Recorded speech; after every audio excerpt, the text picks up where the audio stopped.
Super 8 சுற்றுல மொதல் மேட்ச்லயே இலங்கை அணிக்கு ஒரு அதிர்ச்சி தோல்வியை ஏற்படுத்தியிருக்காங்க இங்கிலாந்து அணி. பிளஸ் இங்கிலாந்து அணி இன்னைக்கு வேற லெவலா பவுலிங் பெர்ஃபார்மன்ஸ் பண்ணனால இன்னைக்கு இலங்கை அணி பொட்டலமாயிருக்காங்க. 95 ரன்னுக்குலாம் அனைத்து விக்கெட் இழந்து சூப்பர் 8 சுற்றுல மொதல் மேட்சே சொந்த மண்ணில் ஒரு தோல்வியோட ஆரம்பிச்சிருக்காங்க. இலங்கை ரசிகர்களுக்கு எல்லாத்துக்குமே பார்த்தீங்கன்னா ஒரு பெரிய அப்செட் ஏற்படுத்தியிருக்காங்க.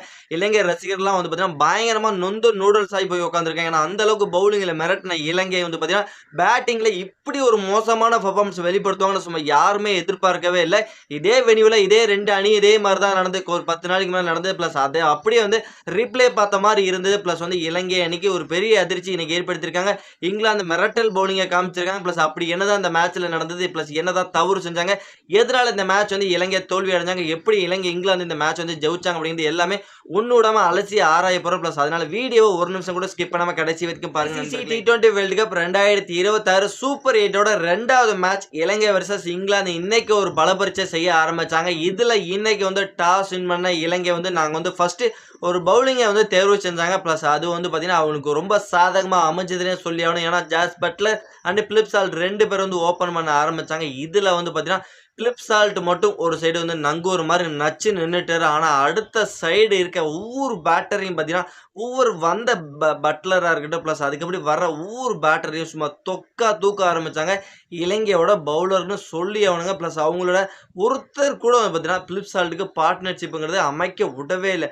அந்த அளவுக்கு இன்னைக்கு வர இலங்கையோட பவுலிங் சும்மா ரொம்ப ரொம்ப ரொம்ப துல்லியமா இருந்தது. அதுவும் வெள்ளாலகே அண்ட் தீக்ஷனா அண்ட் இவங்க 2 பேர்த்தோட பவுலிங்கை தாக்கு பிடிக்க முடியாம பார்த்தீங்கன்னா ரொம்ப ஒரு தடுமாற்றத்துக்கு உள்ளானாங்க. ப்ளஸ் ஆனால் ஒரு சைடு பார்த்தீங்கன்னா பிலிப் சால்ட் மட்டும் தனியால நின்று போராட ஆரம்பிச்சார். ப்ளஸ் அவர் ஒரு அருமையான ஆஃப் செஞ்சுரி அடிச்சது மட்டும் இல்லை, டீம் ஸ்கோரை உயர்த்தணும் அப்படின்ட்டு நின்று நிதானமாக பொறுமையாக விளையாண்டு ப்ளஸ் ஓவராலாக ஸ்கோரை ஏற்றினாரு. இருந்தாலும் கடைசியில் பார்த்தீங்கன்னா வில் ஜாக்ஸ் அவரோட குட்டி அதிரடி காமிச்சதுனால பார்த்தீங்கன்னா இங்கிலாந்து பார்த்தீங்கன்னா 20 ஓவருக்கு 146 ரன் அவங்களால அடிக்க முடிஞ்சது. ஓகே, 146 ரன் அடிச்சா அந்த வெற்றி இலக்கோட ஆட ஆரம்பிச்சு இலங்கைக்கு பார்த்தீங்கன்னா ஒரு பெரிய அதிர்ச்சி காத்துக்கிட்டு இருந்தது. இலங்கை ரசிகர்கள் எல்லாம் 146 தானே அழகா சேஸ் பண்ணி நம்ம டீம் இன்னைக்கு கெத்த வேற ரகமா சூப்பர் 8ல வெற்றியை பதிவு பண்ணி நினைக்கும் போது இலங்கைக்கு அதிர்ச்சி மேல அதிர்ச்சி காத்துட்டு இருந்தது. ஏன்னா நிசங்கா பார்த்தீங்கன்னா அவர் தான் அவங்களோட கீ பிளேயரா இருந்தப்பாரு.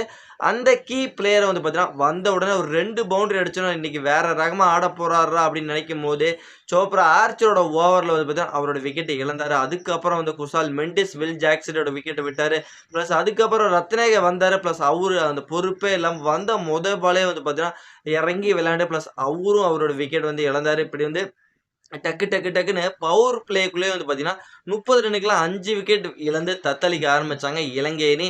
ஓவராலாக கடைசியில் அவங்களோட கேப்டன் சனக்கா எப்படியாவது இந்த கேமை எடுத்துகிட்டு போவார்ப்பா அப்படின்னு ஒரு நம்பிக்கையோட காத்துக்கிட்டு இருந்தோம். அந்த தருணத்தில் அவரும் பார்த்தீங்கன்னா ஒரு 30 ரன் தான் அடிக்க முடிஞ்சுது.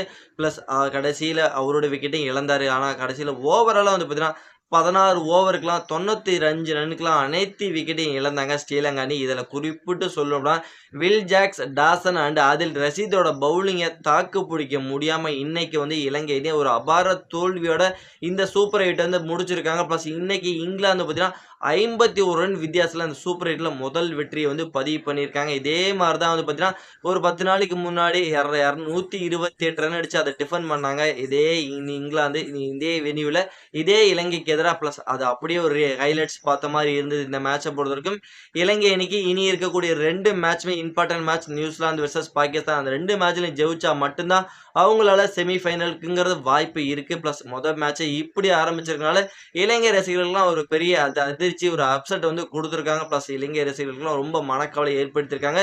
இங்கிலாந்து வெற்றியோட ஆரம்பிச்சிருக்காங்க. ப்ளஸ் இது அவங்களுக்கு நல்ல ஒரு உத்வேகத்தை கொடுக்கும் நண்பர்களே. ஓகே, இந்த மேட்ச்ல இலங்கை தோல்விக்கு என்ன காரணம் அப்படின்னு நினைச்சீங்கன்னா பவுலிங்ல மிரட்டலா இருந்தது. ப்ளஸ் பேட்டிங்ல என்ன தவறு செஞ்சாங்கன்னா ஆரம்பத்திலேயே பார்த்தீங்கன்னா நிஷாங்கோட விக்கெட்டு போயிருச்சு. குசால் மெண்டிஸோட விக்கெட்டும் இன்சியலாக விட்டுட்டாங்க.